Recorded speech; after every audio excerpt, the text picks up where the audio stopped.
क्या आपने कभी सोचा है नर्क का पहला बंदी कौन होगा? वह कौन है जिसे हमेशा हमेशा के लिए आग और गंधक की झील में फेंक दिया जाएगा? क्या वह इंसान है, कोई आत्मा, या कोई ऐसा अस्तित्व जिसे हम अपनी आंखों से कभी नहीं देख पाए? आज हम बाइबल के पन्नों में गहराई तक उतरेंगे और उस कहानी को खोजेंगे जो स्वर्ग से शुरू हुई, धरती तक फैली और नर्क के दरवाजों तक पहुंची।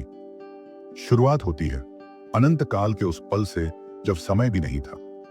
ऊपर परमेश्वर का सिंहासन, चमकते हुए पत्थरों की तरह उज्जवल, बिजली की चमक और हजारों लाखों स्वर्गदूतों की आवाज। पवित्र पवित्र पवित्र है प्रभु परमेश्वर, सर्वशक्तिमान, जो था, जो है और जो आने वाला है। प्रकाशित वाक्य 4:8। स्वर्ग में व्यवस्था थी, हर स्वर्गदूत का एक कार्य था और उनमें से एक सबसे सुंदर, सबसे बुद्धिमान, सबसे शक्तिशाली महादूतों में से लूसीफर था। यहेजकेल 28 उसे इस तरह वर्णित करता है, तू पूर्णता का नमूना, बुद्धि से परिपूर्ण और सौंदर्य में सिद्ध था। तू परमेश्वर की पवित्र पहाड़ी पर था, तू आग के चमकते पत्थरों के बीच फिरता था। यहेजकेल 28:12-14। लूसीफर कोई साधारण दूत नहीं था, वह अभिषिक्त का रूप था। उसके पंखों के नीचे से आराधना की धुनें निकलती थी। वह परमेश्वर की उपस्थिति में सबसे करीब, सबसे ऊपर रखा गया था। लेकिन सौंदर्य और पद कभी कभी खतरा बन जाते हैं। यशायाह 14 हमें बताता है कि लूसीफर के दिल में एक विचार उठा, एक ऐसा विचार जिसने पूरे स्वर्ग की नींव हिला दी। मैं स्वर्ग पर चढ़ जाऊंगा, मैं अपने सिंहासन को परमेश्वर के तारों से ऊंचा करूंगा। मैं सभा के पर्वत पर उत्तर के किनारों में बैठूंगा। मैं बादलों की चोटी पर चढ़ जाऊंगा, मैं परम प्रधान के समान हो जाऊंगा। यशायाह 14:13-14। यह विद्रोह था, यह सिर्फ एक सोच नहीं थी, यह सिंहासन हथियाने का इरादा था। स्वर्ग में पहली बार पाप जन्मा, पाप का पहला रूप घमंड। लूसीफर ने सोचा, क्यों सिर्फ परमेश्वर ही आराधना पाए, मैं भी आराधना का पात्र हूं। फिर वह दिन आया जब लूसीफर ने अपने जैसे सोचने वाले स्वर्गदूतों को अपने पक्ष में कर लिया। प्रकाशित वाक्य 12 कहता है, और स्वर्ग में युद्ध हुआ, मीकाएल और उसके दूत अजगर से लड़े, और अजगर और उसके दूत भी लड़े, पर वे प्रबल न हुए और उनके लिए अब स्वर्ग में कोई स्थान न रहा। प्रकाशित वाक्य 12:7-8। एक और मीकाएल परमेश्वर के लिए लड़ता हुआ महादूत, दूसरी ओर लूसीफर जो अब अजगर कहलाया और उसके विद्रोही दूत। तलवारें नहीं परंतु महाशक्ति और स्वर्गीय सामर्थ्य की टक्कर। सिंहासन के आसपास की रोशनी मानो लाल हो उठी थी और अंत में लूसीफर और उसके दूत हार गए और वह बड़ा अजगर, वह प्राचीन सांप जो शैतान और इब्लीस कहलाता है, जो सारे संसार को भरमाता है, धरती पर गिरा दिया गया और उसके दूत भी उसके साथ गिरा दिए गए। प्रकाशित वाक्य 12:9। वह जो कभी सबसे ऊंचा था अब सबसे नीचा हो गया, जो प्रकाश का वाहक था अब अंधकार का स्रोत बन गया। लूसीफर अब शैतान कहलाया, विरोधी, अभियोग लगाने वाला, और उसका नया घर धरती, परमेश्वर ने उस समय ही उसका अंत घोषित कर दिया। यहेजकेल 28:20-19 में लिखा है, मैंने तुझमें से आग निकालकर तुझे भस्म कर डाला और जो कोई तुझे जानता है वह सब तुझसे चकित होंगे। तू डर का कारण होगा, फिर कभी न रहेगा। लेकिन अंतिम नाश तुरंत नहीं हुआ। शैतान को धरती पर समय दिया गया, मानवता को परखने, भरमाने और बहकाने का समय, परंतु अंत में उसे उस स्थान पर फेंका जाएगा जहां से कोई कभी लौट नहीं सकता, आग और गंधक की झील।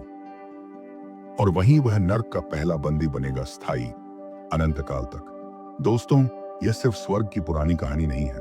घमंड आज भी गिराता है। जब हम सोचते हैं मुझे किसी की जरूरत नहीं, मैं खुद परमेश्वर की तरह हूं, तब हम उसी रास्ते पर चलने लगते हैं जिस पर लूसीफर चला था। याद रखिए, पतन हमेशा अंदर से शुरू होता है। पहले विचार, फिर इरादा, फिर विद्रोह और अंत में विनाश। लेकिन यह तो बस शुरुआत है। अगले भाग में हम देखेंगे कैसे ये गिरे हुए दूत ने धरती पर आकर इंसान को भरमाया, पाप को जन्म दिया और पहली कैद की शुरुआत हुई। अगर आप यह कहानी मिस नहीं करना चाहते तो इस चैनल को सब्सक्राइब करें।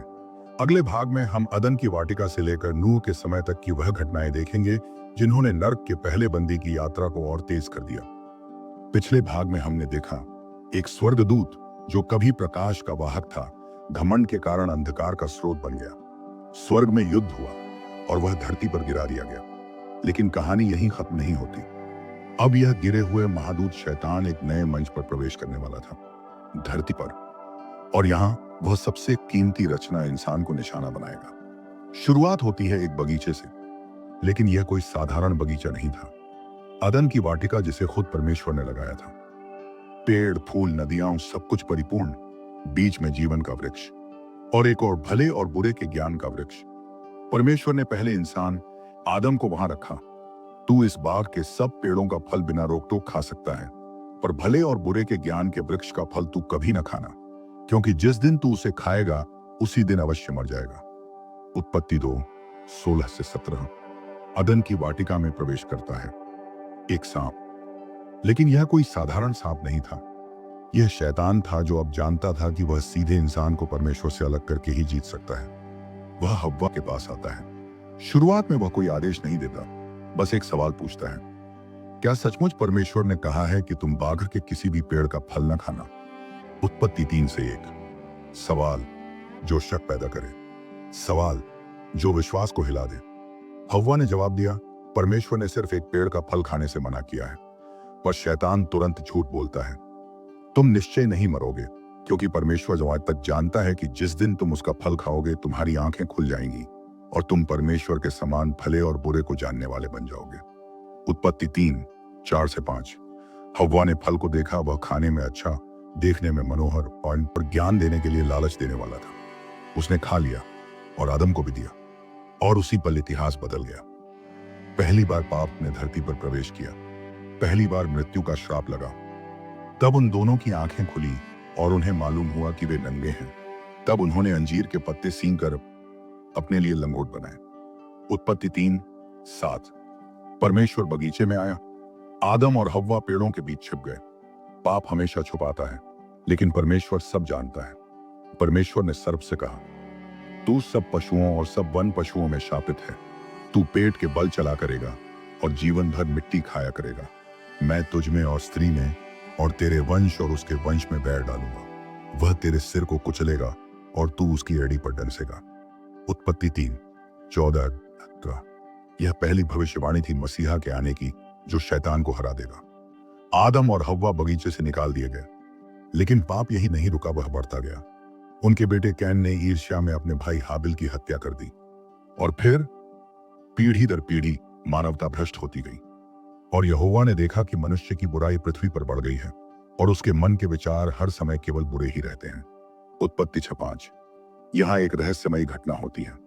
उत्पत्ति 6 और यहूदा 6 हमें बताते हैं कि कुछ गिरे हुए स्वर्गदूतों ने अपनी मर्यादा छोड़ दी और मानव स्त्रियों के साथ मिलकर संतानों को जन्म दिया।